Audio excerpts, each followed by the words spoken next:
Hello and welcome back to another John's Comics with Kids pull list video. This is the video series I do looking at the books that I am buying each week, trying to make hard decisions about what to buy, what to skip, and maybe what to read later in a trade.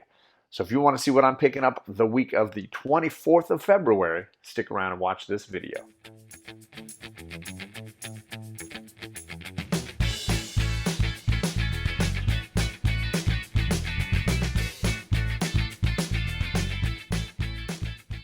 It is getting very challenging to stay under 10 books every week for me. I'm trying my best to get into that 8 or less range if possible. I want to save money for those big books that I really want to own. But there's so many good reads happening right now. I'm having a hard time. I got books from Marvel, Image, DC, Indies, you name it. So let's dive right in with Marvel because I'm usually getting more Marvel than anything else. Starting off with X-Men, issue 18. This looks like a really fun issue. I'm a big fan of the character X-23, right? The clone of Wolverine. She's been missing for most of the Hickman run because they sent her into a place called the Vault, which is this kind of like computerized space that exists outside of time, and time changes differently inside of it. And she took a team of X-Men into the Vault for some mysterious purpose. And now apparently here in issue 18, they're finally coming back again. So I'm very excited to see the all-new Wolverine come back to the X-Men. So this is going to be a good issue. I'm definitely looking forward to X-Men issue 18.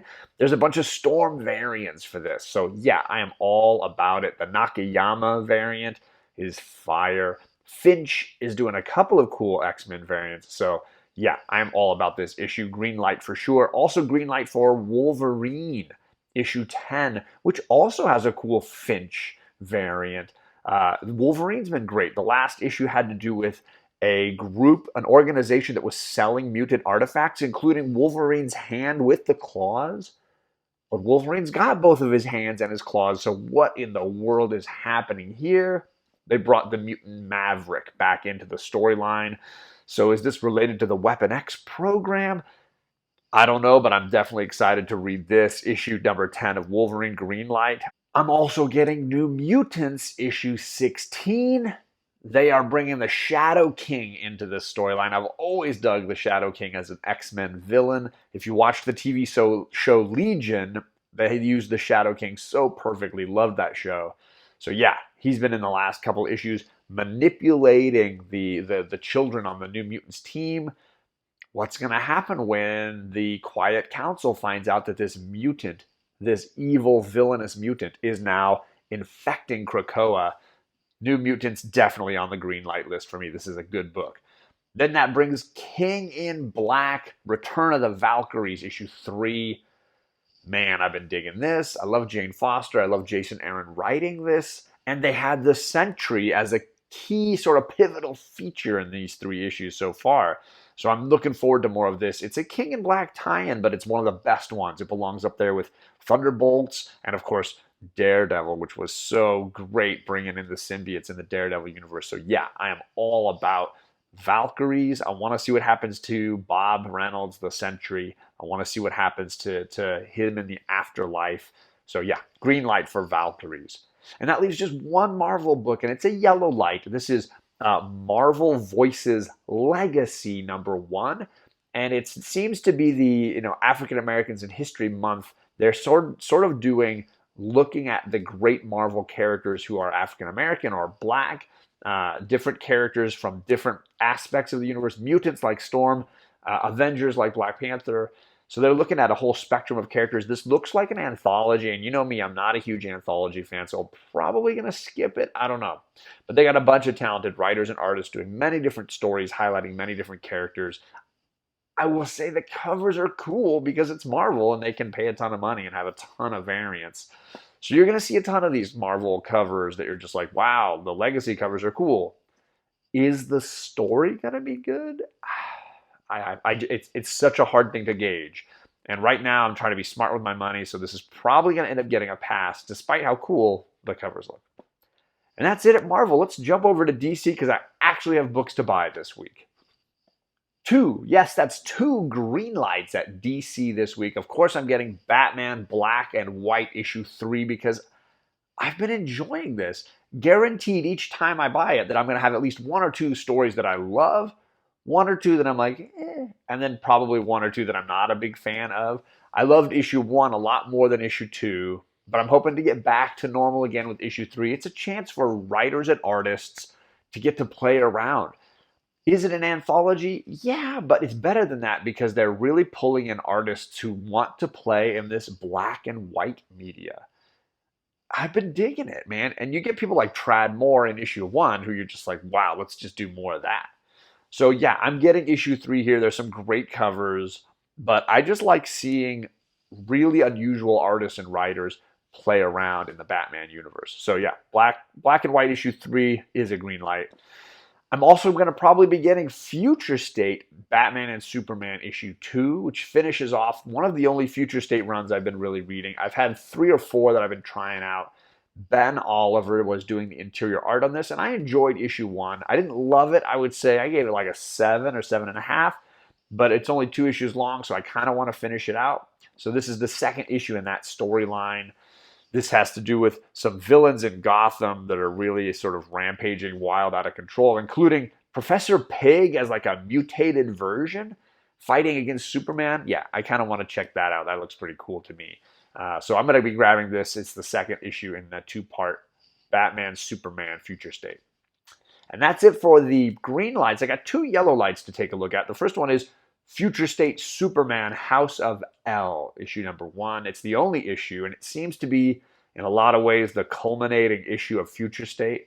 We're jumping ahead and way into the future to look at, Kal-El and his children, and what are they up to in this future world. This looks like a cool concept, and there might be a bunch of first appearances here that amount to something. So spec alert, maybe people are going to want this just for the first time certain characters show up in DC. I don't know. For me, it was more of a, hey, this reminds me of like King Thor kind of something or other. So I'm kind of curious to check this out. This is House of L, issue number 1 from Future State. And the last book is called Generation Forged, issue 1. And this looks to be a linking of all the Batman Who Laughs, Dark Knight stuff, and all the Future State stuff, and heroes trying to put the multiverse back together again. The DC universe has, been fractured and thrown in pieces and put back together again. And so this is a $9.99 book. So it's probably going to end up being a red light. But it's a $9.99 book looking at all of the DC universe. And they're bringing in anthology style, a bunch of writers and artists. People like Dan Jurgens, who I really, really love, Mike Perkins. But I just don't know what this is going to be. I kind of want to look at it and take a look at it. But I think unless you're a super huge fan of DC continuity, this might be something you skip.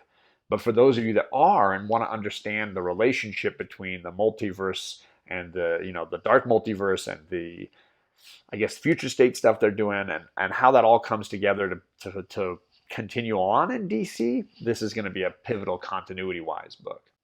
And that wraps it up at DC. Now let's check out what indies I'm picking up.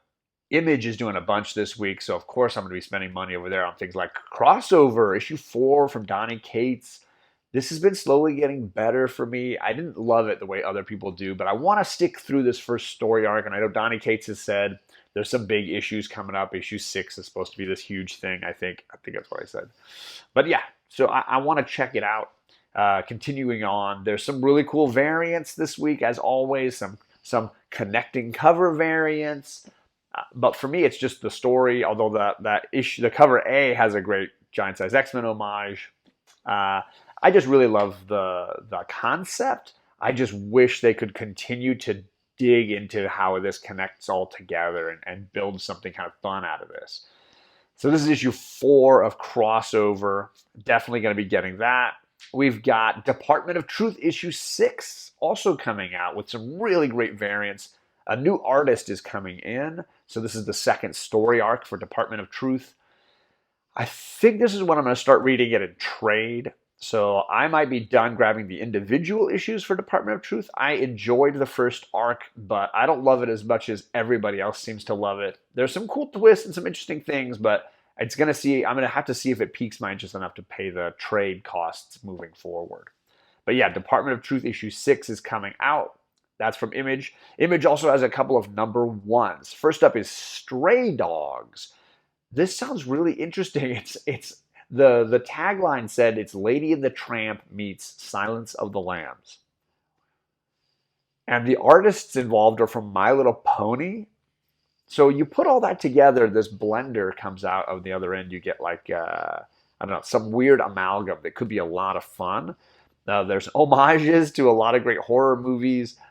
So yeah, I don't know what this is going to be, but it has to do with like an animal that has no memory of how it got to this current owner, some dark things happening in its life, some creepy horror mystery stuff. So I don't know what this is going to be, but it's an Image #1, and the concept and the art kind of made me giggle. So I kind of want to check out Stray Dogs issue #1 from Image.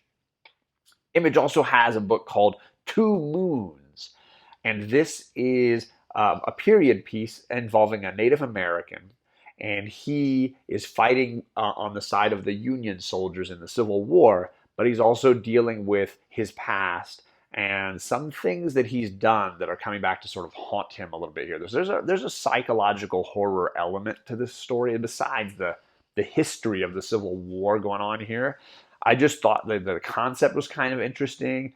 The art style on these covers looks pretty cool, and it's an Image #1, so that's definitely going to be all the things that make it a green or yellow light in my book. So then let's jump over to some other publishers like Boom Studios, which has Something's Killing the Children issue 15. They're finally finishing what's been going on in this small town. From what I understand, too, they're taking a break. There's going to be a pause in this comic. Something's Killing the Children is going to take a break. So it's a great time to like definitely grab this issue, see how it ends, and then know that they're going to be coming back at some point. This comic is way too popular just to be completely gone forever. So keep your eyes open and ears open, because I will let you know when they start coming back to publishing again. But I've been enjoying Something's Killing the Children. I'm just ready for it to move on to a new town and new monsters. So that's what my hope is for this final issue of this story arc. The last book I got is from Scout Comics, and it's called Frank at Home on the Farm issue 2. The first one had to do with a soldier returning from World War II to his home farm, and the animals are there, the farm is there, but his family isn't. And there were some sort of hintings at a sort of Jacob's Ladder kind of thing going on. And it's hard to know what is in Frank's head and what's really happening. So again, another psychological horror type book. I enjoyed issue 1 a bunch. I probably will be grabbing issue 2. And yeah, I'm not a huge horror comics guy, but this concept, it had something to it. So I'm really looking forward to seeing, can they make this a book that I want to read beyond just one story arc or one issue, right? And that is it. I think it's going to be in the neighborhood of 9 issues that I'm snagging this week, and one that I'm trade waiting for sure. So those are the books I'm grabbing this week. As always, let me know what you're picking up. I love hearing your guys' ideas. Sometimes it helps me to decide, ooh, maybe I should grab this and not just yellow light it. So I appreciate your guys' comments. If you're watching this in the live premiere, it's Thursday, and this is Tag Team Thursday. We got a bunch of great comic book community YouTubers who all like dropping content on Thursday, and we try to line it all up so you can jump from one show to the next, and we drop some links. You can find new channels, enjoy fun content, and hang out in the chat and talk if you got that kind of time. It starts at Just a Rican and His Comics at 6:30. I'm at 6:45. We got, usually at 7, we got Old Wolf, and then we're throwing in a bunch of new people. At 7:15 last time, I record this on Saturdays and Sundays, so sometimes it shifts around, but we usually have people like KnowGood Comics closing us out at the end of the show. We had Dan from Comic Chop News joining us, and we might have a bunch of other community members throwing themselves in the ring as well. So follow along with the links down below, and I hope to see you back here next week for another pull list.